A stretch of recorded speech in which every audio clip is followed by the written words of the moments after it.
Hello, my name is John Miares, and I work in the USDA NASS Great Lakes Regional Field Office in East Lansing, Michigan. Our office serves Indiana, Michigan, and Ohio. Up to this point, we have focused our attention on land use, crops produced or in storage, and livestock inventory.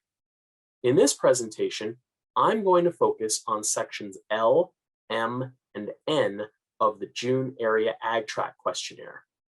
These sections include questions about hired labor, the value of all land and buildings in the operation, average gross value sales for the operation, and the type of farming or ranching conducted on the operation that will generate the largest source of the operation's income.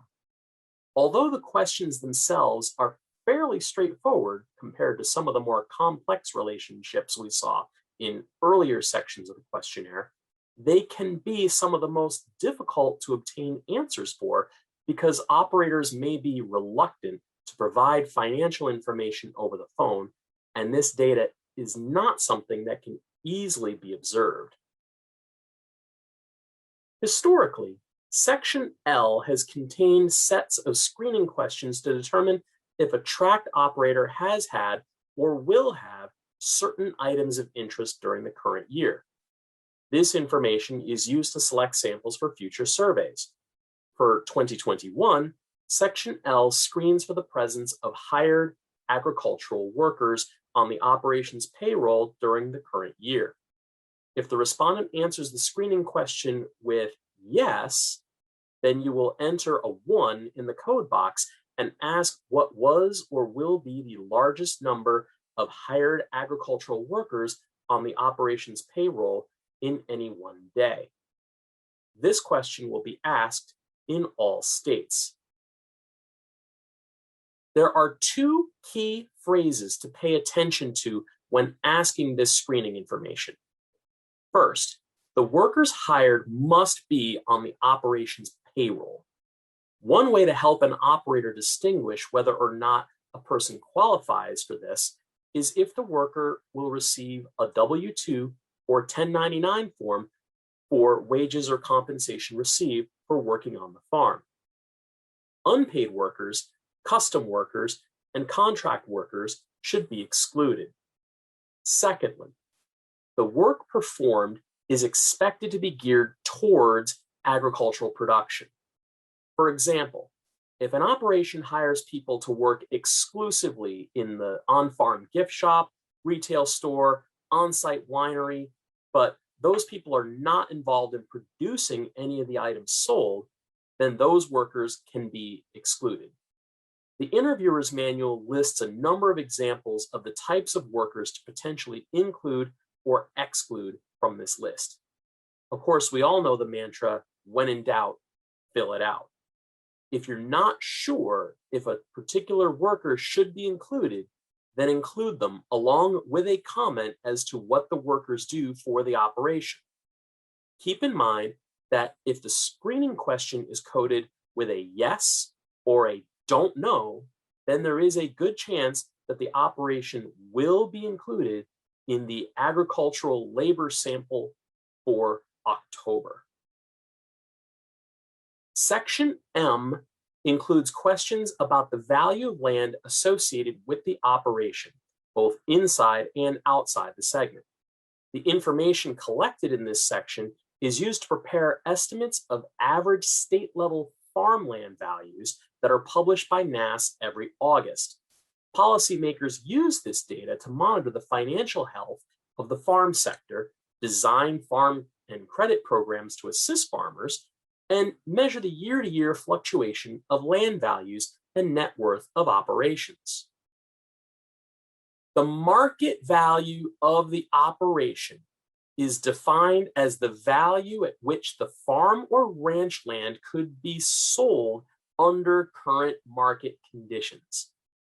Instructions have been added to the questionnaire to clarify that the market value being reported by the operator is not supposed to be a tax-assessed value, and that responses provided will not be used for taxation purposes, either at the local, state, or federal level, nor will any of the data reported here be shared with anyone outside of NASS.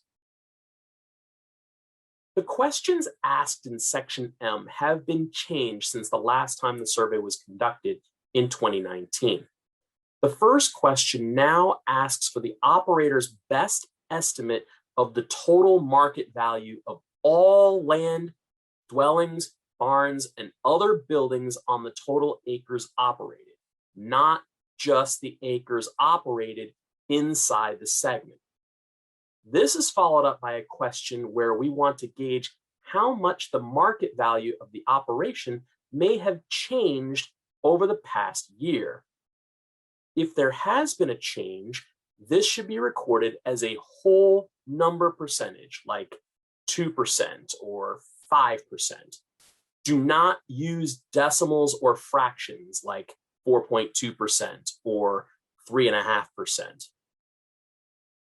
In question 2, you are to record the operator's best estimate of the market value in dollars per acre of the acres operated within the boundaries of the segment. In some states, question 2 will ask you to distinguish between the value of irrigated cropland and non-irrigated cropland, while in most states, you'll be asking for the value of all cropland regardless as to whether it was irrigated or not. If either cropland or permanent pasture were reported in Section D, there should be a value reported for each corresponding land type. If the segment does not contain land of that type, for example, if there may be no permanent pasture inside the tract, then this value should be left blank. Because question 2 focuses on cropland and permanent pasture, be sure to exclude the value of any dwellings or buildings within the tract. The value of those buildings should be included as part of the response to question 1.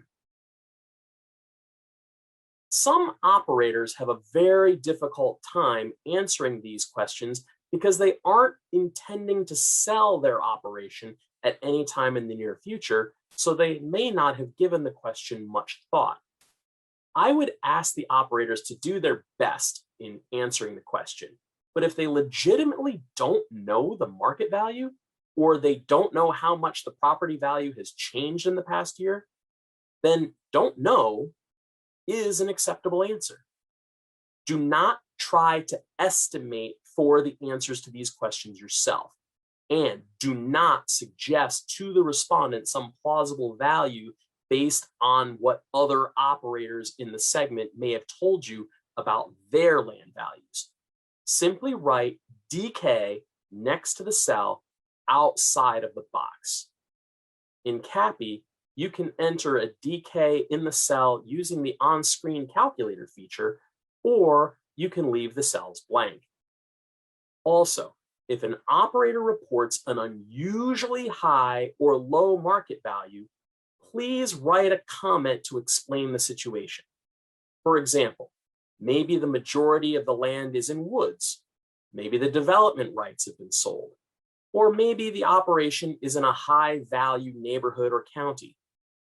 These comments could help explain an unusually high or unusually low market value.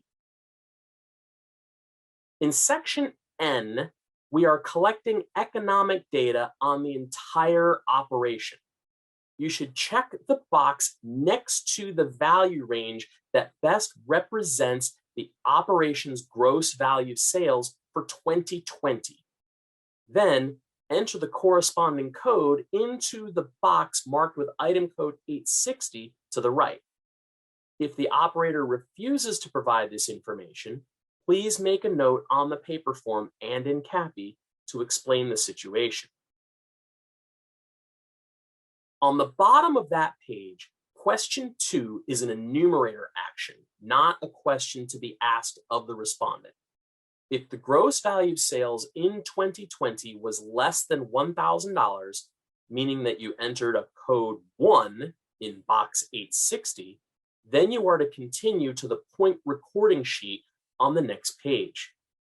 If the gross value of sales exceeded $1,000 in 2020, then the point recording sheet can be skipped and you can go straight to question 3 where you'll be asked about the type of farm.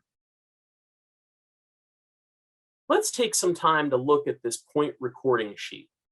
In an earlier presentation, it was noted that the NASS definition of a farm included any operation that had produced and sold $1,000 of agricultural sales in a given year, or had the potential to sell $1,000 of agricultural products, or had received at least $1,000 in government payments tied to agricultural programs. The point recording sheet is used to help quantify the potential for agricultural sales for those operations that did not receive $1,000 in actual sales last year. On this form, you are to record information about crops grown on the entire operation, land uses, if not necessarily for crops, and any livestock or poultry now on the acres operated. The data recorded here are translated into points, which help determine the operation's potential for agricultural sales. The table itself is separated into several categories depending upon the types of crops or livestock that are produced on the operation. The most common commodities are pre-printed on the form. If an operation produces something that is not on one of the pre-printed items, then you can enter the names for those other crops and livestock on the blank lines provided. If there are several crops produced that are not listed, they can be combined together in the appropriate category. Cropland and other use items, unless otherwise indicated, should be recorded to the nearest tenth of an acre or to 1 decimal place as indicated by the pre-printed decimal point in each cell. Livestock, with the exception of certain aquaculture items, should be recorded to the nearest head. You'll notice on the right-hand side that the lines for hogs, horses, ponies, mules, donkeys, and burros have been grayed out. Those items do not need to be recorded here because they've been previously recorded in sections G and K of the questionnaire. For those of you wondering why the cattle lines were not grayed out, keep in mind that the cattle section could potentially be skipped if the cattle box in section C was not checked. Additionally, the lines for sheep and goats were grayed out in past years, but have been opened up this year as the sheep and goat inventory questions have been removed from sections I and J respectively. There are a few things I want to mention about some of the sections in the upper half of the point recording sheet that in particular have caused problems in past years. First, for those of you tempted to record the farmstead acres or any waste acres in any of the spaces available, don't. They are not worth any points, and adding them to the table could artificially inflate an operation's point value. Next, CRP and WRP payments should be reported in dollars and not as acres. The acres in CRP or WRP would have been recorded in section E, and those will be pulled into the points table behind the scenes, as indicated by the gray box in the first column that says section E. Additionally, you do not want to record any idle cropland acres that were already reported as CRP acres. If you did, those acres would be double counted, inflating the operator's points. Under woodland crops, cut Christmas trees and short rotation woody crops can be reported to the nearest tenth of an acre, but for operations producing maple syrup, you are to record the number of maple taps, not the number of maple trees or the number of acres of sugar bush. Acres of pastured woodland should be recorded in the box on the left-hand column, but acres that would normally be considered forest land or land in woods that is not for agricultural use should not be recorded anywhere in this table. Woods, by themselves, are not worth any points. Finally, indoor growing space for floriculture, nursery, greenhouse, or other horticultural crops should be recorded to the nearest square foot, while outdoor nursery crops should be recorded to the nearest tenth of an acre.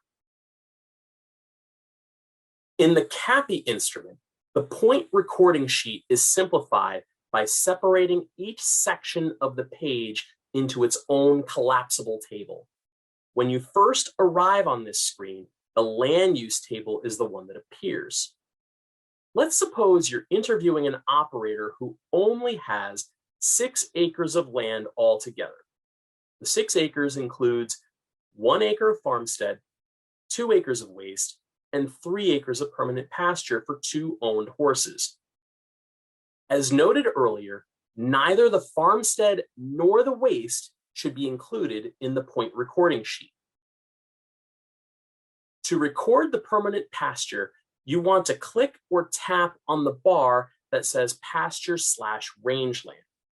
When you do, the June area land use section will collapse, and the portion of the table where you can record the 3 acres of permanent pasture will be revealed. Since the horses were already reported in section K, they will not need to be recorded in the livestock section of the point recording sheet. Although not shown here, the box where one would want to enter horses in CAPI is grayed out, just like it is on the paper form.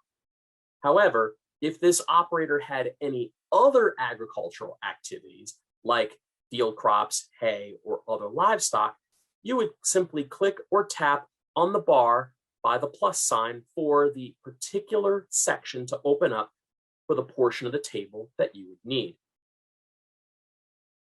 In question 3 of section N, you are asked to select the category or farm type from which the largest portion of the gross value of sales came in 2020. Categories 1 through 8 are primarily associated with crop farms, while categories 9 through 16 are associated with livestock producers. Enter the category number associated with the checked box into the cell marked with item code 862 on the right-hand side of the page. If the operation had no sales during the previous year, then select the category that best describes the farm type. For CRP only and pasture only operations, use code 8. You can only check one box. If the respondent reports that the sales are split evenly between 2 categories, ask the respondent which group he or she feels is more important to the operation or would represent the operation's primary production activity. For example, suppose that the operator raises both field crops and hogs. Perhaps you can ask if they would consider themselves a crop producer that raises hogs or a pork producer that raises crops. If you or the operator are having difficulty deciding which code is going to be best, then leave notes explaining the situation and move on to the next question. That about wraps it up for these 3 small but very important sections of the June area questionnaire. Thanks for watching, and we hope to see you all again very soon.